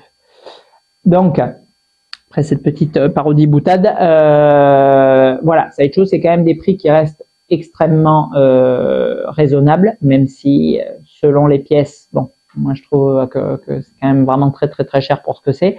Il y a eu un petit déstockage l'année dernière que je vous ai proposé là sur des pièces Hulk, Iron Man, Star Wars, etc. Parce qu'ils avaient besoin de libérer un entrepôt. Bon, du coup ils avaient fait moins 50 ou même plus, je sais plus combien c'était sur les statues, mais de manière générale, il n'y a pas trop d'annuls. Et il y a plein de pièces qui sont du coup pas dispo quand ça sort, ou alors chez les revendeurs, sur les marchés d'occasion, etc. Mais je veux dire, il y a pas, voilà, il y a pas, oui, on en a 20 en stock, quoi. Bon. Donc, je dirais que là, il n'y a pas trop de risque pour le coup à précommander du Sideshow parce que les prix sont relativement doux. Donc, bon, ça va toujours se revendre plus ou moins son prix de départ, voire vous baissez un peu, mais bon, vous baissez de 10%, vous perdez 100 balles, quoi. Donc, bon, vous n'allez pas engloutir la baraque, quoi. Et comme c'est des prix doux, ben, beaucoup plus de gens potentiels susceptibles d'acheter, etc., etc. Donc Sideshow, pourquoi pas préco? Parce que franchement, il y a apparemment quand même pas mal de statues qui sont, en tout cas si vous voulez à la sortie, dures à avoir si vous n'avez pas préco. Donc why not? Après, voilà, je vais pas vous expliquer rapport qualité-prix fidèle au proto, je sais pas quoi, parce que sincèrement, je suis pas assez Sideshow pour être pertinent. Nico le serait sûrement beaucoup plus que moi, puisque lui, il achète beaucoup de Sideshow pour sa collection. Je pense qu'il regardera la vidéo s'il veut en parler d'ailleurs, donner son avis sur ou en commentaire là s'il veut, je ne sais pas faire où il veut, peu importe. Sur Sideshow, ça sera intéressant parce que voilà, moi j'ai pas une connaissance assez poussée pour vous en parler. PCS. Alors PCS, moi j'aime énormément ce fabricant. C'est celui que je vous l'ai dit dans la vidéo du Candyman que j'affectionne le plus en ce moment. L'un des seuls en fait qui me hype et que je suis. Alors PCS, on dit c'est Sideshow 2.0. Alors déjà, bon, il y a sûrement une grande connivence entre Sideshow et PCS. Premièrement, parce que Sideshow vend les produits PCS sur son site. C'était le cas de Prime One à l'époque avant que double quenelle. Et surtout, quand je vous précommandais une pièce, c'est rigolo, PCS, sur les distributeurs, il y a des codes en fait pour les statuts. Donc, je sais pas, je dis n'importe quoi. La Prime One, ben le Prime One, vous les avez de toute façon les codes sur les boîtes. C'est la P18 UTS 04, quoi. Voilà. Bon. Et du coup, c'est pareil chez tous les fabricants. Et pour les Sideshow, c'est SS 022 44. Bon. Ben pour les PCS, c'est aussi SS 012 33. Voilà. Donc du coup, bon, c'est la même entité, machin et tout. Bon, j'en sais rien, on s'en fout de toute façon. Est-ce qu'ils fabriquent dans les mêmes usines? Est-ce que c'est la même qualité? Du coup, j'en ai strictement aucune idée.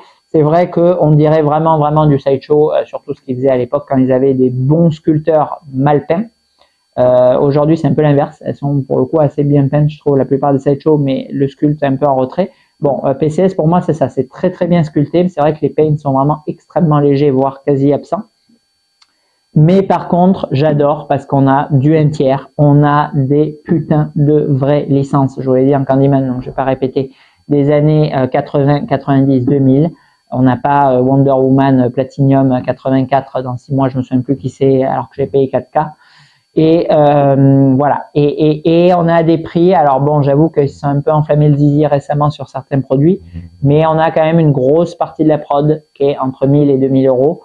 Bon, c'est vrai que 2 cas, alors 1, ça va. 2, pour du PCS, j'avoue que vu la qualité, ça fait quand même cher.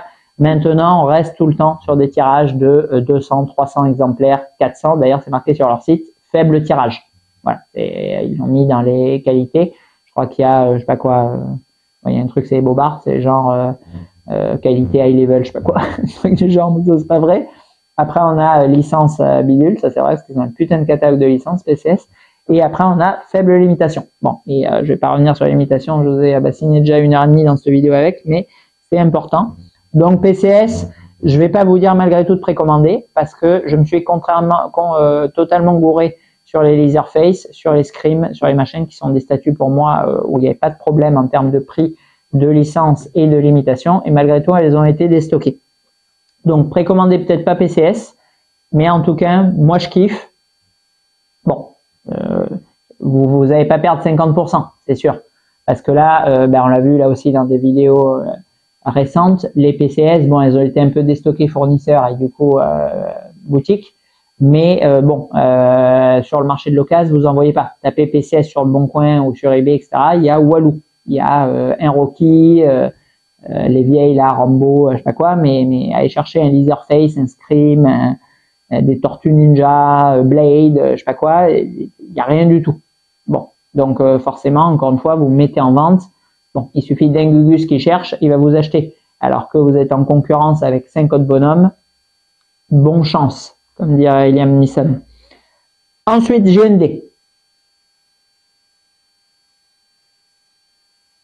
Alors, GND. Je sais pas si je vais vous parler longuement de GND parce qu'en fait, je vous en parle une vidéo sur 2 déjà.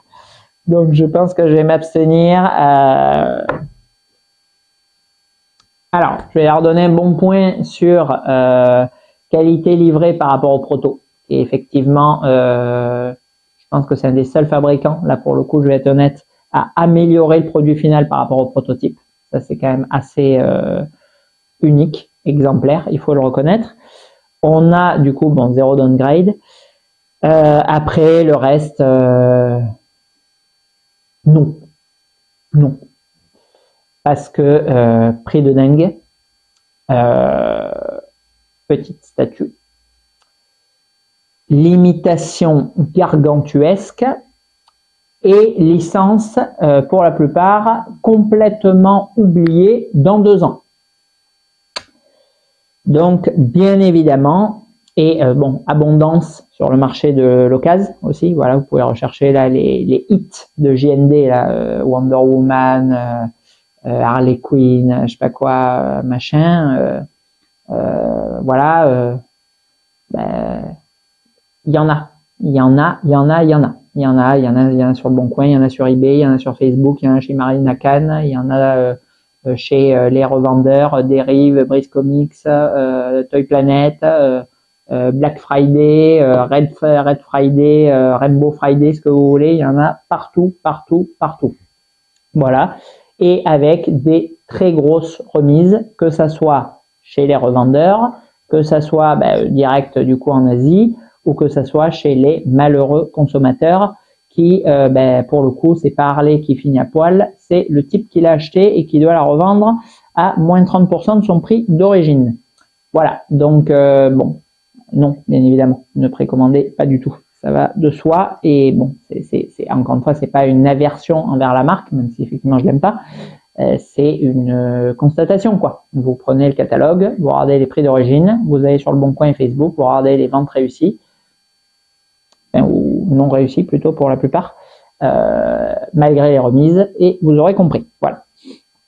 Et j'ai d'ailleurs petite salutation pour Cédric qui m'a encore envoyé un message hier pour me dire qu'il n'arrivait pas à vendre son Batman The Dark Knight, donc le plus aimé de tous dans les Batman cinéma, pour 1500 €. Voilà. On passe à Tsume. Alors, Tsume, je sais pas trop quoi vous raconter avec Tsume. Ils sont, alors ils sont dynamiques. Déjà, alors pour le coup, eux, on peut pas dire qu'ils laissent le bateau dériver et s'engloutir les bras croisés. Franchement, ils se bougent le lard. Tsume. Bon, j'ai pas plus d'affection que ça, parce que quand j'ai essayé de travailler avec eux à l'époque pour les boutiques, c'était juste ignoble, on va dire. Je pense que c'est un terme qui les définissait bien à l'époque. Je sais pas comment ils sont aujourd'hui. En revanche, en termes de produits, de prix, de licence, de réactivité et de rapport qualité-prix, sont quand même bons. Bon, on a là des milliers d'exemplaires sur chaque statut, donc bien évidemment qu'il n'y a aucun risque de ne pas préco. En revanche, bon, les prix sont quand même relativement stables. On n'a pas de déstockage sur leurs produits, ou alors un peu sur les Ikigai, mais c'est léger. Et on a un produit final qui est quand même relativement fidèle au prototype. Donc, précommandez pas, mais c'est pas une marque que je déconseille spécialement d'acheter, même à prix magasin, parce que les prix sont quand même vraiment cohérents, franchement, avec la plupart de leurs réalisations. Et quand vous revendez, bon, même s'il y a pas mal d'offres, il y a beaucoup de gens qui recherchent aussi, donc l'un dans l'autre, ça va. Et créature, bon, ben, je vais pas m'attarder, j'en ai parlé du coup en introduction, même si c'est en dernier de ma liste, je peux pas m'en empêcher. Enfin avant-dernier. Oui, ben, les créatures, bon, alors ça se revend moyennement en occasion. Maintenant, il y en a pas, il y a quasiment rien. Vous cherchez les pièces, il y en a nulle part. Parce que forcément, les bons hommes, ils en ont produit 100 dans le monde, donc bon, allez trouver une créature d'occasion. Il y a des trucs, je sais pas, genre je pense à Denis, ça fait je sais plus 6 mois, qui cherche le Raptor. Première version, là, 1.0, la maquette, il y en a nulle part. Je crois qu'il y en a sur eBay à 5000 € au lieu de 2. Ou même moins que ça, je le proposais, je crois, 1500 au début, je sais plus comment c'était. Bref, il y en a pas. Ils trouvent tout simplement pas. Il y en a nulle part. Il y en a pas en boutique. Il y en a pas chez les distributeurs. Il y en a pas. Il y a pas de mec qui en revend en occasion. Il y a rien. Voilà. Bon. Donc oui, bien sûr, précommandez si jamais vous voulez. C'est fidèle au proto. Bon. Voilà, je vais pas vous parler plus que ça d'Elite, c'est comme GND, je vous en parle sans arrêt. Iron Studio. Alors, ça va être la dernière marque qu'on aborde. Iron Studio, alors, c'est souvent pas très beau à l'arrivée, mais c'est souvent pas très beau au départ. Donc, il n'y a pas spécialement de tromperie. C'est très très cher pour ce que c'est. Mais malgré tout, c'est quand même faiblement déstocké. Les Iron Studio, il n'y en a pas trop. Alors, il y a la Harley Quinn en ce moment chez Noz, comme nous l'a montré Nico. Lol, quoi. Statue entière, résine, machin, donc quand même, quoi. Là, on est déjà sur du premium, quoi. C'est pas comme s'ils déstockaient des trucs à un 15e, quoi. Déstocké chez Noz. L'enseigne, vous avez des trucs à 50 centimes. C'est vraiment, enfin, Noz Action, c'est vraiment Voilà, vous avez des statues Iron Studio. Mais bordel, quoi. Comment vous voulez encore crédibiliser la collection après ça, quoi. Noz. Bon. Voilà. Bon, malgré tout, même si c'est horriblement cher, notamment pour les dioramas, que moi j'aime bien, Jaws, Retour vers le futur, Jurassic Park, ben, ils sont quand même peu sur le marché, parce qu'en fait, il y en a au final pas beaucoup. Et du coup, même en étant très cher et petit, en contenant, encore une fois, les limitations, mais de toute façon, tout marche avec les limitations. Cherchez pas, c'est limite le critère number one, au-delà du prix, la qualité, machin, c'est les limitations. Ben, au final, bon, il y a des petits déstockages fournisseurs par-ci par-là, mais c'est pas ultra violent. C'est-à-dire que c'est beaucoup moins impressionnant, et pourtant, bon, vous dites Iron Studio Prime One, il y a 50 mecs sur 50 qui vont prendre Prime One, bien sûr. En plus, c'est quasiment les mêmes prix quand c'est les mêmes échelles.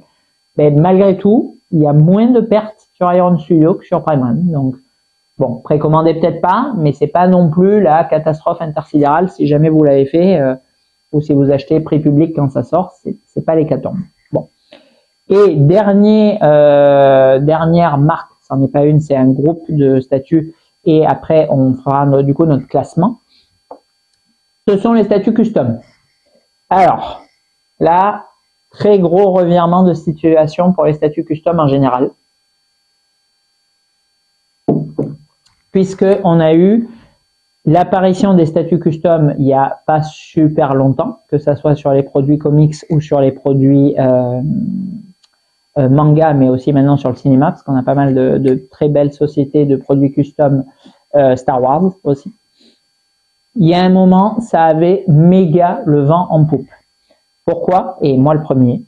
Je l'ai expliqué dans pas mal de vidéos sur les statuts custom, parce qu'en fait, il y a une espèce de microcosme dans la bulle qui est déjà la collection de statuts qui s'est créée. C'est-à-dire que les collectionneurs de longue date qui se considéraient comme des vrais collectionneurs avec un passif, des connaissances, machin, pas, je dis ça, c'est pas spécialement ce que je pense et c'est un peu réducteur, mais pas le newbie qui est arrivé, qui a allumé YouTube et on lui a dit d'acheter ça, il achète ça, sans comprendre même ce qu'il achète et combien il l'achète et pourquoi et ce qu'il va perdre. Voilà, en fait, tous ces collectionneurs vraiment de longue date, dont je connais la plupart depuis que je suis sur Fanacolec en 2011, enfin français en tout cas, français, suisse, belge, luxembourgeois, ils sont, pour ceux en tout cas qui collectionnaient du Marvel ou du Star Wars ou du manga, plongés dans le custom parce qu'effectivement c'était moins cher que ne l'étaient les produits licenciés. On avait des limitations où on retrouvait l'essence d'un collector, puisque les statuts custom, selon les modèles, ça allait de 5 à 70, 100 exemplaires max. Donc bon, on est très très très loin de 1000. Et avec des produits où on n'avait pas spécialement de contraintes techniques de oui, est-ce qu'on est rentable, machin et tout, les fabricants custom, en tout cas pour la plupart, c'était complètement WTF. Ouais, on veut faire ça, machin, on va faire Jean Grey qui arrache la tête de la sentinelle avec du light-up partout, des fils qui pendent, du métal, machin et tout. Allez, on y va, c'est parti, on est fou furieux, on produit. Voilà, bon. Et ça, c'est vrai que cette espèce de démesure, de passion, de côté open bar dans la créativité, franchement, c'était vraiment très agréable. Moi, j'ai vraiment adoré les statuts de Last Level. Je trouvais que c'était vraiment fabuleux, du coup, ce qu'ils proposaient. Et pour des prix qui étaient quand même relativement contenus. Alors, le revers un peu de la médaille de ça, c'était que comme les statues étaient très grosses, très lourdes, très fournies, on avait des gros shipping avec plusieurs cartons, mais malgré tout, bon, on arrivait à rester dans des prix classiques. Donc il y a eu une espèce d'engouement du coup comme ça pour le custom qui a fait que sur les pièces réussies, ça grimpait. C'est-à-dire que les statues Last Level, sur les statues Sentinelle, on avait sur la plupart 1000-1500 € de plus. On avait le Magneto qui avait pris plusieurs milliers d'euros, parce que bien sûr c'est le X-Men qui prend toujours le plus en cote. Et on avait même pour les hits qui étaient vraiment très faiblement diffusés, comme le Hulk Last Level, comme le Silver Surfer Last Level, comme le Wolverine Samurai, ou chez un autre fabricant le Venom, des prix qui étaient devenus complètement aberrants, puisque les gens les achetaient un peu en tant qu'objet d'art. Il n'y en avait aucun du coup sur le second marché, parce que bien sûr que, bon, déjà je vous dis 100 exemplaires, il n'y en a pas. Donc vous doutez bien que quand la statue, il y en a 30 ou 40, bon, là c'est absolument personne qui revend. Et du coup, il y avait une espèce de surenchère des Asiatiques qui, eux, ont encore une fois des moyens tout autres que les nôtres, qui pétaient complètement un câble sur ces statues. Et on avait des 5000, des 10 000, des plus de 15 000 €, je crois que j'avais vu sur le Venom. Voilà, des trucs mais délirants. Les Hulk, je crois que j'avais vu aussi un pack de 3 Hulk à, je sais plus combien c'était, aussi 15 ou 20 000 €, et le mec il en vendait 3 sinon il vendait rien. Enfin, c'était n'importe quoi, mais n'importe quoi de chez n'importe quoi là. Bon, ça a quand même énormément redescendu. Là maintenant, les statues custom classiques, elles ont quasiment, malheureusement, plus personne qui souhaite les acheter. Je les vois, elles ne bougent pas d'un iota. Là, c'est même pas question de prix. C'est absolument personne les achète. Parce que, alors je sais pas trop pourquoi, ou parce que ceux qui ont acheté du custom, ils ont plus de place, etc. C'est mon cas. Ou parce qu'ils sont repassés à autre chose, ou parce qu'ils achètent plus tout court, ou honnêtement, j'ignore un peu la raison, mais elles n'intéressent tout simplement plus personne. Et même les hits de l'époque, bon, eux, ils sont toujours recherchés. C'est sûr que si vous vendez un Silver Surfer ou un Wolverine Samurai, bon, vous aurez des clients, il n'y a pas de problème.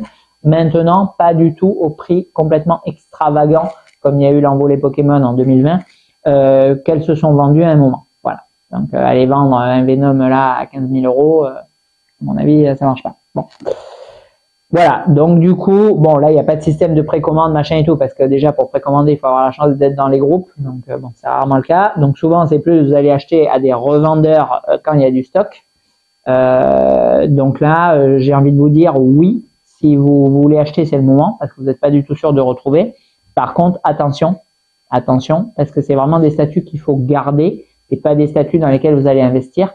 Parce que si vous voulez revendre, ça sera même pas question de prix. C'est tout simplement, vous ne trouverez pas d'acheteurs parce que personne ne cherche la plupart de ces statuts. Et peu importe le prix, les gens connaissent même pas. En fait, comme il n'y a pas de vidéo pour en faire la promotion et comme vous n'avez pas un copain qui a la même statue parce qu'il y en a 50 dans le monde, vous serez le seul en France à l'avoir.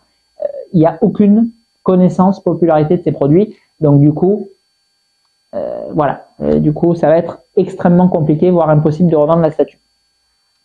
Dernier fabricant, et du coup, on va clôturer ici. Après, on fera notre petit classement. Je le ferai off du coup pour pas perdre du temps et je vous le montrerai juste à la fin. XM Studio. Alors, XM Studio, c'est un magnifique fabricant qui a livré, je pense, des interprétations de statuts comics les plus magistrales de tous les produits licenciés. Même si Sideshow en a fait beaucoup plus en nombre, pour moi, XM Studio, vraiment, ils ont, pour les fans de comics, je pense, voilà, à Marvel, je pense à mon ami Julien, je pense à Grégory, je pense à Johan Yol, voilà, tous ces fans de comics à mort. Bon, XM, ça restera le fabricant de statuts comics, comme sûrement Tsume pour les mangas, légendaire, iconique, la réputation ne perdra jamais dans le temps, même s'il coule. Je pense que les statuts XM continueront de garder une certaine renommée. Bon. Cependant, ils ont effectivement un peu épuisé leur catalogue parce que contrairement à d'autres qui n'hésitent pas à faire les 80 armures d'Iron Man qu'on peut voir dans les films une microseconde, bon, XM, ils ont commencé par les hits et petit à petit, ils sont arrivés sur des persos secondaires pour pas dire tertiaires. Bon, donc tant qu'ils sortaient du coup du Magneto, du Superman, du Batman, du Iron Man, etc., du Hulkbuster, bon, mais forcément ça marchait. Bon, c'est sûr que quand on arrive du coup sur, je sais pas, je sais pas ce qu'ils nous sortent en ce moment, du Cheetah, du War Machine, voilà, des persos bon, qui intéressent pas forcément, et ils ont eux aussi pris grosso modo 50% de surcote dans la tronche en neuf. Bon, ben du coup, les clients s'épuisent. En plus, les comics, en Europe, ça a quand même peu d'impact, et en Asie, bon, ça marche, mais effectivement, ils achètent du custom, ils achètent du Prime One, donc bon, ils vendent, mais c'est pas non plus délirant. Et apparemment, bon, j'en sais pas plus que ça, mais ça a l'air effectivement eux aussi, et franchement, j'en suis le premier chagriné, parce qu'encore une fois, c'est vraiment pas une marque pour moi qui mérite de couler, contrairement à d'autres. Enfin, aucune ne mérite de couler, mais je veux dire, je suis plus en adéquation avec XM que bien sûr avec Queen Studio, Infinity ou JND, quoi. Voilà, ils sont apparemment mal barrés et bon, c'est franchement un peu dommage parce qu'ils nous ont quand même livré bon nombre de réalisations complètement époustouflantes du comics et qui honoraient vraiment les personnages dont ils étaient issus. Voilà. Allez, on a du coup terminé avec tout ce blabla sur toutes ces marques. On va se retrouver dans quelques secondes. Je vais mettre un petit classement du coup sur ces marques de 10 à 1 et on verra du coup pour moi laquelle mérite encore. Enfin, je vous conseille en tout cas, elle mérite. Je suis pas juge d'être précommandée. À tout de suite. Allez, fin de la vidéo parce qu'il n'y avait plus de batterie. Du coup, petite pause. Alors, donc j'ai classifié du coup les vidéos par les marques par ordre du coup de 10 à 1. Je les ai notés avec pour moi le plus de risques tout confondu. Donc, est-ce que la marque risque de disparaître? Est-ce que le produit risque d'être non conforme à celui qui est précommandé? Est-ce que le produit va être déstocké dès qu'il sortira? Est-ce que vous risquez d'avoir énormément de mal et de pertes financières à le revendre sur le marché de l'occasion? Voilà, j'ai pris tous ces paramètres qu'on a vus au cours de la vidéo en compte pour noter la marque, enfin, les marques les plus à risque. Donc, 10e position, c'est du coup la plus risquée. Première position, c'est du coup la moins risquée à mes yeux. Donc, en numéro 10, j'ai mis Queen Studio. Voilà, pour moi, c'est clairement... alors, il n'y a pas de prémisse qui annonce que la marque va disparaître. Ça, peut-être absolument pas du tout, j'en sais rien. Peut-être qu'ils sont très rentables. En revanche, catastrophe en termes, on voit encore là le Joker aussi 1,5 soldé à 1500 € chez Toy Planet au lieu de 4449 € son prix d'origine. Le truc, il a perdu 70%. Je pense à mon ami Mathieu qui essaye de vendre le sien, pareil, je crois, dans les 1500, qui est honnêtement un prix correct, du coup, pour un 1,5. Depuis, je ne sais pas combien de temps il le vend, Mathieu, 6 mois, 1 an, j'en sais rien, il ne le vend pas, le pauvre, malheureusement. Donc, catastrophique. 9e, j'ai mis GND. Alors, encore une fois, j'essaie vraiment là, sincèrement, parce que ça, c'est quand même important. Je ne vous fais pas une vidéo non plus pour rigoler ou pour descendre GND parce que je les aime pas, etc. Ça n'a rien à voir. C'est vraiment, là, j'essaie de vous livrer, du coup, mes connaissances, mon recul, etc. Et là, j'ai noté objectivement. Alors, GND, je pense qu'il y a strictement zéro risque qui est cool, qu'eux, ils sont très rentables pour le coup. Il y a quand même ce gros point positif de proposer des produits améliorés par rapport au prototype. En revanche, financièrement, c'est catastrophique. Voilà, bon, je vais pas m'étayer là-dessus plus que ça parce que je vous en parle dans toutes les vidéos, mais vous regardez Le Bon Coin, vous regardez tous les revendeurs, vous regardez qui vous voulez, il y a zéro produit qui est pas au moins à moins 30, quoi. Donc vraiment, bon, très craignos. 8e position, les customs. Alors, je pense que du coup, ça vous prouve bien que du coup, mon avis essaie d'être le plus objectif possible, puisque les customs, moi, j'adore ça. Je trouve franchement, j'approuve à fond les customs et les compagnies et les réalisations et les faibles limitations et la variété de personnages et le côté épique, fantastique de leur créativité. Mais malgré tout, en termes d'investissement et de revente potentielle, puisque c'est quand même plus ou moins l'attrait de la vidéo, c'est aussi une cata. Voilà. Donc, même si c'est moins cher d'origine, oui, il y a moins de décotes quand ça se vend, mais ça se vend très rarement. Donc, pour moi, très, très risqué aussi de précommander du custom. En 7e position, j'ai mis Infinity. Donc, on est grosso modo sur les mêmes problématiques que Coin Studio, hormis que les réalisations sont réussies à la fin. Mais par contre, pareil, très grosse décote, très grosse pénibilité à revendre parce que très gros problème de shipping, ça aussi, c'est aussi quelque chose qui bloque. C'est quand les statues font 50-70 kilos avec des boîtes qui font 1 mètre sur 1 mètre, vous trouvez très peu de moyens d'acheminer les produits et du coup très dur à revendre. Donc avec des pertes qui sont lourdes en termes de pourcentage et fatalement très impactantes en termes d'euros puisque moins 30% sur une Coin Studio, ça fait un SMIC. 6e position, j'ai mis Prime One. Alors Prime One, ça se revend bien quand même. Bon, zéro risque en termes pour la marque. Vous risquez pas de voir Prime One disparaître, je pense, même si tout est possible parce qu'Abyss Corp, j'aurais parié tout ce que j'avais sur eux pour le coup et ils ont quand même coulé. Mais voilà, par contre, il y a ce problème de downgrade qui est quand même présent sur certaines pièces. Énormément de produits Prime One sur le marché de l'occasion parce qu'ils s'auto-cannibalisent très régulièrement en proposant la même statue qu'ils avaient fait en 1/3, en 1/4 ou inversement, 48 000 versions de Batman, etc. Donc bon, quand même dur à revendre et des remises quasi systématiques maintenant sur tous les produits qu'ils proposent, hormis d'avoir vraiment du best-seller comme Predator, Terminator, Alien. Bon, Star Wars, ils n'ont pas la licence. Et les collaborations avec Blitz. Ouais. Donc pour moi, privilégiez vraiment si vous précommandez les collabs avec Blitz parce que c'est celles qui ont l'air sur le marché de l'occasion le plus absent. En 5e position, Iron Studio parce que comme je vous l'ai dit, bon, c'est cher, c'est souvent pas beau, mais malgré tout, c'est pas la cata sur le marché de l'occasion. Donc bon, moi j'irai pas du tout sur cette marque personnellement, mais bon, ça a pas l'air si catastrophique que ça. À revendre en tout cas en cas de coup dur, hormis peut-être sur les Dio qui sont quand même plus chers, mais malgré tout on les voit quand même pas. Donc il suffit d'un client et c'est le bon quoi.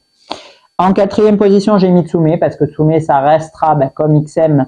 Du coup bon j'ai pas mis XM dans le classement, d'ailleurs je l'ai mis à part. XM il est pas dans les 10 parce que on ne sait pas ce qui va devenir de la marque. Elle est apparemment plus ou moins en train de battre de l'aile. Donc bien évidemment, bon, ça me semble complètement logique.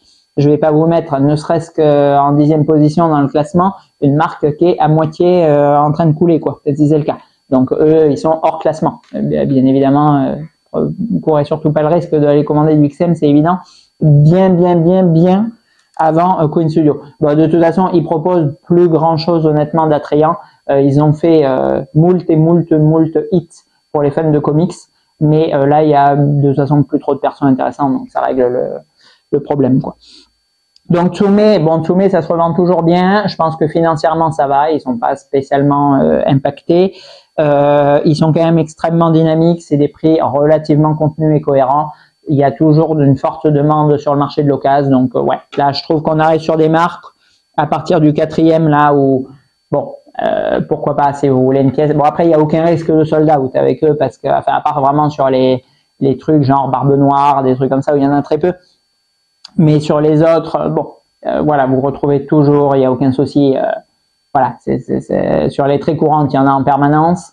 Et dans les boutiques et sur le Bon Coin, bon, sur les un peu plus rares, vous êtes un peu patient, ça sort quand même assez souvent. Donc bon, pas d'intérêt pour moi de préco, mais pas de risque plus que ça non plus. En 3e position, j'ai mis Sideshow, encore une fois. Donc bon, si Nico veut venir appuyer en commentaire là ma vidéo, ça sera avec grand plaisir. Voilà, ben Sideshow, apparemment, là pour le coup, réel intérêt de précommander, puisqu'il y a des statues qui sont pas du tout dispo à la sortie en stock, à mon grand étonnement, parce qu'il y a quand même des gros tirages. Mais apparemment, voilà, ils ont su conserver du coup leur panel de clients, bon, beaucoup américains, il faut le dire, assez chauvin pour le coup, mais bon, ça fonctionne. Et même en Europe, il y a quand même, malgré les gros collectionneurs, je pense que là pour le coup, c'est moi qui suis à côté de la plaque, pas mal de gros collectionneurs qui continuent d'acheter du Sideshow. Ben, Nico en fait partie, mais je pense aussi à Johan, à Grégory, peu importe. Et voilà, et les réalisations les satisfont et sont assez, compliqués à choper sur le moment. Après, vous en retrouvez en occasion, mais sur le moment, si vous voulez la statue en même temps que les copains des One, apparemment, il y a un réel intérêt de précommander.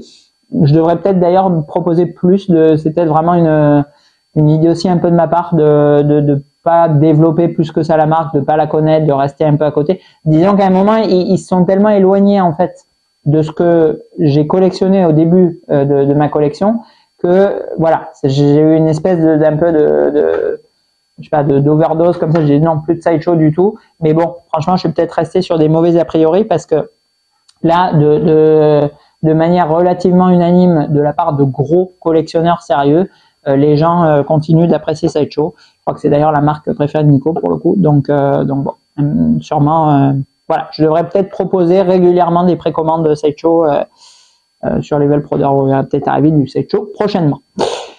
Numéro 2, PCS. Voilà, alors PCS, bon, honnêtement, il y a, je le reconnais, un avis subjectif dans cette 2e position. Parce que c'est vrai qu'il y a quand même eu, je dois le reconnaître, alors du downgrade, il n'y en a pas trop parce que c'est un peu comme Iron Studio, c'est pas forcément ultra beau d'origine, donc franchement, ils downgrade pas plus que ça les pièces. Par contre, bon, c'est quand même, je dois l'avouer, pas éblouissant en termes de réalisation technique actuelle. Et il y a eu en plus, bon là, des soldes du coup sur Scream et Leatherface, même si maintenant c'est assez dur à trouver. Moi, je trouve qu'il y a quand même un intérêt de précommander ces pièces parce qu'il y en a tellement peu que si vous les voulez, c'est-à-dire là j'ai regardé un peu ce qu'il y avait sur PCS après avoir fait les Candyman, bon je cherche pas à acheter de statues en ce moment, mais par exemple je chercherai les Tortues Ninja, je chercherai Blade, je chercherai je sais pas, même Scream et Leatherface, enfin, je les ai mais si je les avais pas quoi, il y en a pas, donc bon, oui, c'est pas super beau, oui, c'est peut-être un peu trop cher et tout sur certaines, mais ça n'empêche que si vous la kiffez au moment où elle sort et que vous la voulez, il y en a pas. Donc bon, l'intérêt de la précommande, c'est quand même plus ou moins ça, c'est d'être sûr d'avoir la statue à la sortie si vous la souhaitez. Donc pour moi, il y a quand même un réel intérêt de précommander du PCS. Et numéro 1, bon, un méga giga fanboy influencé, subjectif, qui prend pas en compte les autres, etc. Si vous voulez, mais quand même, je suis désolé, aucune solde sur leurs produits, des tirages microscopiques, des pièces systématiquement fidèles au prototype, un niveau de casse totalement absent. Je crois que j'ai jamais eu une pièce avec un problème. Des licences, bon, moi qui me passionne pas parce qu'ils font quasiment que du Jurassic Park, mais c'est subjectif. Numéro 1, intérêt, malgré tout, je suis désolé, voilà, c'est pas parce que je défends la marque depuis 10 ans, mais c'est quand même un réel constat, totalement absent du marché de l'occasion sur eBay, sur Facebook, chez les revendeurs et dans les boutiques et chez les distributeurs, zéro stock et augmentation très importante. Bon, pour moi, ils avaient pété un boulard lorsqu'une pièce ressurgit. numéro 1, Elite Créature Collectible. Voilà, je suis désolé, mais bon, il y a quand même rien du tout sur le marché de l'occasion. Donc bon, je dis pas que vous allez faire fortune et rattraper Elon si vous achetez du Elite Créature et que vous le revendez en occasion. Mais en tout cas, si vous voulez les pièces en occasion, si vous voulez les pièces une fois qu'elles sont sorties, ça n'est pas possible. Voilà, donc ça c'est un réel fait. Encore une fois, je reprends l'exemple du Vélociraptor que souhaite Denis. Il n'y en a pas, il ne trouve pas. Voilà. Sauf à aller mettre 5 000 € sur eBay, mais bien évidemment, c'est pas ce qu'il souhaite faire. Voilà, donc bon, est-ce qu'il faut encore précommander tout court? Ben, j'apporterai plus ou moins en conclusion la même finalité en fait que ce qu'a amené Nico en essayant dans cette vidéo de le détailler un peu plus marque par marque. Je dirais que vraiment, il n'y a pas de règle générale. Je dirais que la règle générale, c'est est-ce qu'il faut préco? Non. Encore une fois, ne vous inquiétez pas. Bien évidemment que le marché européen, et encore plus francophone, il est microscopique au niveau mondial et que même si, ça n'arrivera jamais, mais même si ça arrivait et qu'il n'y avait plus aucun Français qui précommandait, le monde de la statue ne va pas s'arrêter, c'est une évidence. Puisque bien sûr qu'en Chine, en Malaisie, en Indonésie, en Corée, au Japon, aux États-Unis, etc. Tous ces pays précommandent massivement.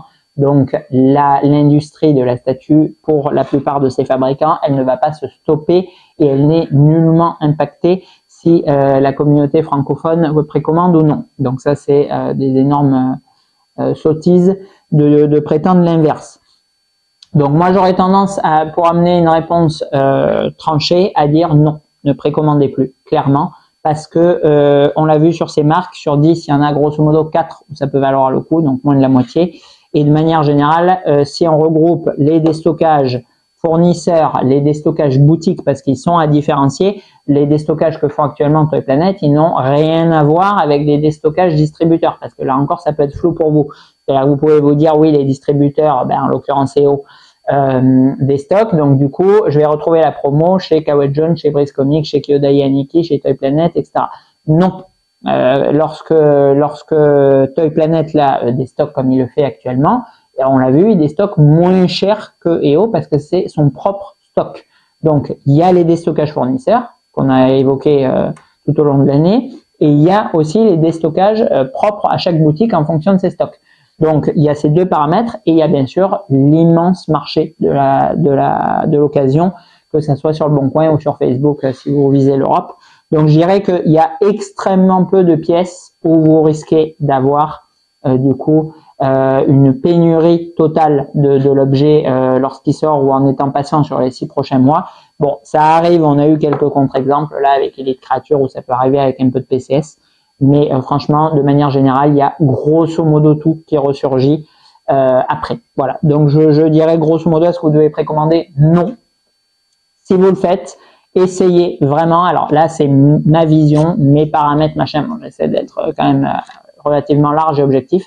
Mais voilà, après chacun ses propres affects dans ses précommandes. Mais essayez vraiment, vraiment, par contre, de réfléchir au moins à vos précommandes.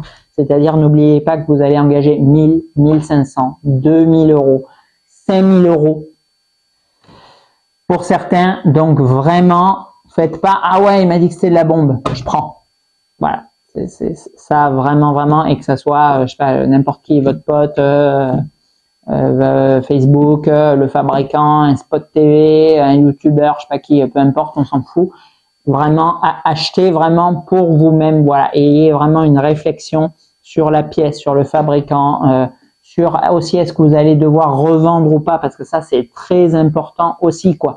Parce que c'est sûr que si vous achetez la pièce et que vous la mettez dans votre collection et que, je sais pas, j'ai n'importe quoi, dans 4 ans, il y a un autre fabricant qui en propose une mieux, mais qu'entre temps, les pièces, bon, elle est devenue rare sur le second marché, ça n'a rien à voir du tout avec si vous précommandez et que vous revendez quand vous recevez la statue sans même l'avoir ouverte. Et que du coup, il y a 10 gugus qui font la même chose et que chacun va se mettre en dessous de l'autre, quoi. Voilà, enfin, tous ces paramètres, c'est assez complexe, vont impacter du coup le prix d'une pièce. Donc vraiment, réfléchissez vraiment, vraiment, vraiment avant de précommander, surtout au prix toujours plus élevé auquel proposent les fabricants les statues.